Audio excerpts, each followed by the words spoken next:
Good morning. Good morning. Welcome to Daily Dose. It's a beautiful Tuesday. We're back upstairs again, and we're ready to get going on today's content. You might remember that last fall we did a whole week series around Dr. Edith Egar's book, The Choice. I think that's what it's called, right? The Gift. Yes, no, The Choice. The new one is The Gift, and it is kind of a companion book to The Choice. If you have not read The Choice, I cannot recommend it enough. She is a Auschwitz survivor. Her story, I mean, that's just the beginning of her story. Her story is absolutely incredible, and the work that she has done for herself and for other people is truly astonishing. So if you want to go back, I'll put a link to the first of that 5-day series into the comment box, and then you can go back and watch those, but I really recommend the book. All right, so there's a section in the introduction that it really resonated with me because I think it speaks so beautifully to so many things that we talk about. So I'm going to read you just a little bit, and then we'll talk about it. We do not change until we're ready. Sometimes it's a tough circumstance, perhaps a divorce, accident, illness, or death, that forces us to wake up to what isn't working and try something else. Sometimes our inner pain or unfulfilled longing gets so loud and insistent that we can't ignore it another minute. But readiness doesn't come from the outside, and it can't be rushed or forced. You're ready when you're ready. When something inside shifts and you decide, until now I did that, now I'm going to do something else. Change is about interrupting the habits and patterns that no longer serve us. If you want to meaningfully alter your life, you don't simply abandon a dysfunctional habit or belief, you replace it with a healthy one. You choose what you're moving toward. You find an arrow and follow it. As you begin your journey, it's important to reflect not only on what you'd like to be free from, but on what you'd like to be free to do more or become. Finally, when you change your life, it isn't to become the new you, it's to become the real you. So I think the big pieces are change doesn't happen until we're ready. You know, we've talked a lot about the fact that from my perspective, I was working really hard to force change on you. Yeah. Stop drinking, stop drinking, stop drinking, you know, for years. Yeah. And this was a surprise to me. You were also trying to force that change. You just never articulated it. Yeah, and clearly it wasn't working. Yeah. So that's the first piece, is that change doesn't come until you're ready, even when someone else wants it to happen. Something shifts. I did do that, and now I'm doing this. So your shift was? My shift came, I like to think my shift came when I was actually just woke up, and a couple of days after, when I realised, all right, I'm awake and I'm sober. But it didn't. My big change came that day you came to talk to my your rehab group. My rehab group. And that's when my change came. Yeah. Because the next day, that night, I thought, all right, I thought about it a lot, and I thought, all right, I haven't been doing this right. I thought just being here would help, and I have to do some work. And then I realised how much work was ahead of me, and that was my moment. I just said, well, I've done other things, I can do this. Yeah. And, you know, I think one of the things that's interesting about this is that if someone had said to me, when did Maz's change happen? I would have said, his nosebleed. But that actually isn't what you considered. That was the action that sort of was the tipping point. Yeah, I know that wasn't that was a push in the right direction, but I mean, the more I think about it, the more I remember bits. I remember being in the hospital, they cauterized my nosebleed. I did some blood tests and said, you have no platelets and you don't really have a lot of red blood cells. So here's two options. You're either an alcoholic or you have leukemia. Which one is it? And I kept saying, well, I don't drink that much. And I kept... Yeah. So that, to me, that wasn't the change. I was still in total denial. Yeah. Yeah, that's interesting. I've never thought of it that way. Oh, no. That really was I've just actually been the thinking tipping about that point. recently because we were talking about this. What Well, and was my because- change? Because I think I so often just declare the nosebleed was Dr. Mary's change. You know, one of the ongoing lessons. But it's all connected, so you're not wrong. No, but nor am I right, and more importantly, nor is it my change to declare. Well, it was a change for you as well. Yes, but that also wasn't my change. My change was, boy, I don't know that I can say I had one change. I think I can say there were shifts, there were moments. So one change was when I screamed at you in the car. One change was when the doctor told me, as they were putting you into a medically induced coma, when the doctor questioned my own drinking. One change was when we finally had a real conversation that was calm and rational the day after I screamed at you. One change was the day you came home from rehab and I lost my mind because I couldn't drink. I was going to bring it up, and Yeah. we decided we're going to go for a little anniversary across the street. That coming up very soon. Coming up very soon. We're almost at the 4-year mark of the day that Maz came home from rehab. So, yeah, because my transition maybe didn't have to be quite so dramatic. I can't have a one moment Yeah. thing. My big transition is spread over a few weeks, but it all adds up, which is the great thing. Absolutely. And you only have defining moments in Hallmark movies or in hit songs. People hit rock bottom, but they don't wake up the next day after that going, right, I'm going to be sober. It's a long climb, and you need a lot of help to get out of rock bottom. Yeah.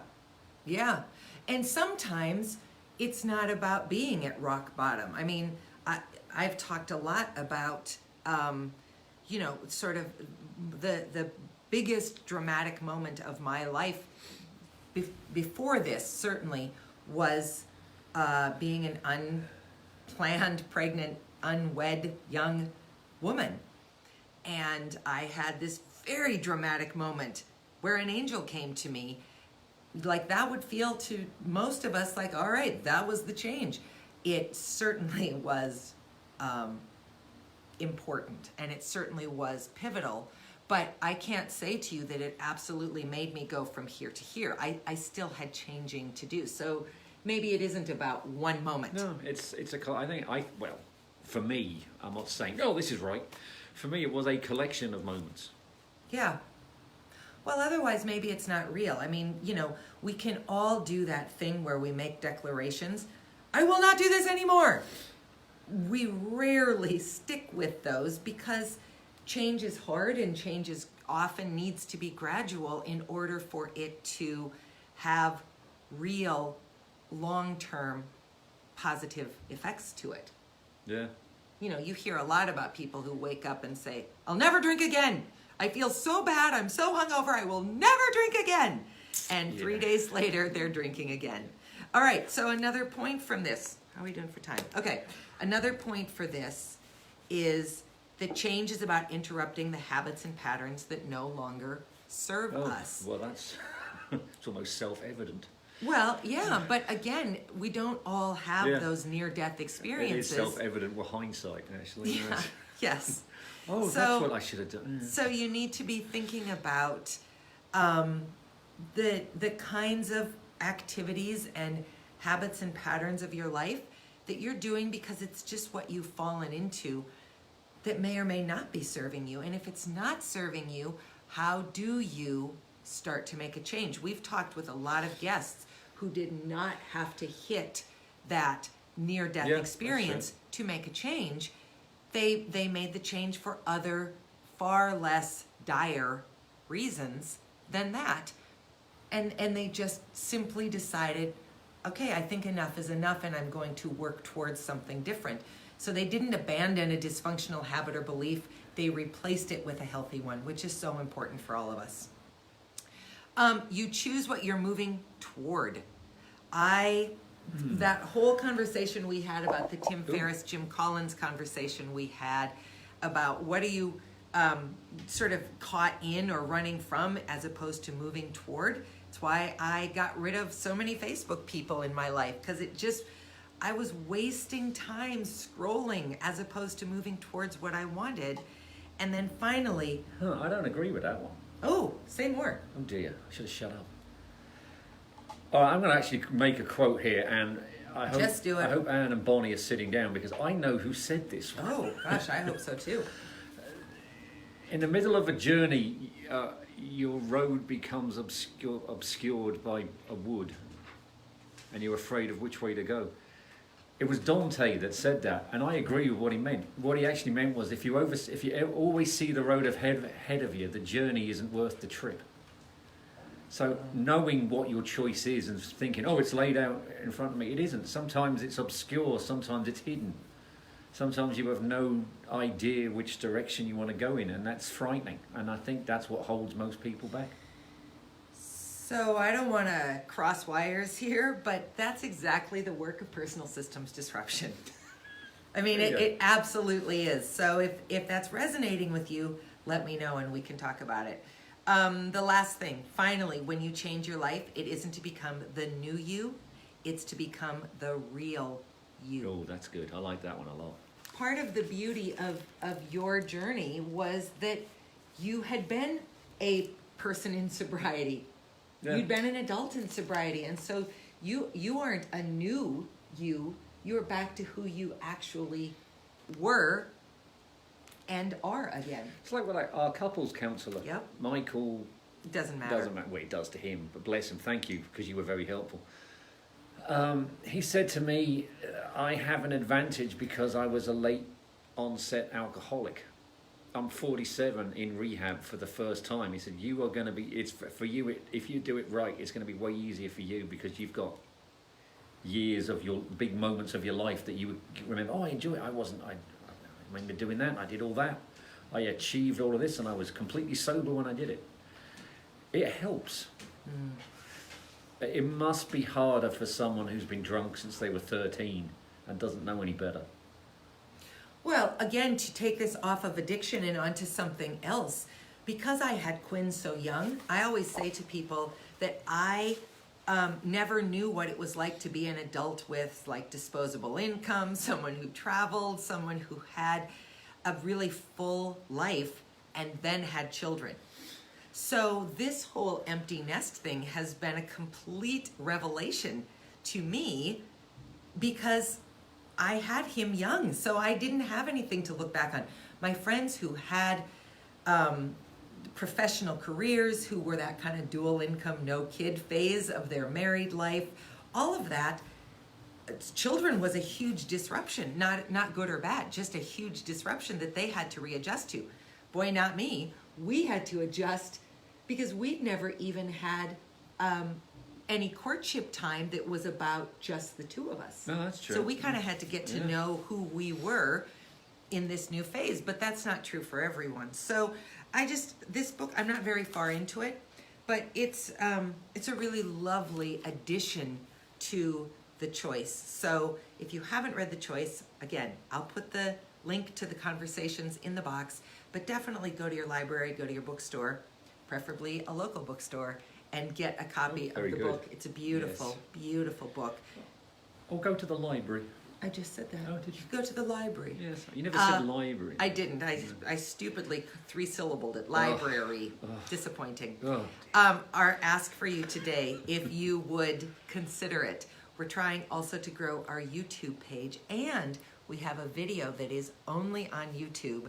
If you have not subscribed to that page, that's the only way you'll get to see that quick little 5-minute video. So if you go to Dana Del Val on YouTube, and you'll see a great little video, and you can subscribe there. We would love to see that audience grow. I promise we will not make asks of you every day, but we so appreciate the people who are commenting as we speak, Sandy. I saw that you were freezing and we were freezing, so sorry about that. And Mother, I couldn't read what you wrote, but I think it's that you couldn't find us for a while. So we'll keep trying to figure out how to problem solve some of that stuff. And we so appreciate you being here. Have an excellent day. See you tomorrow. Bye.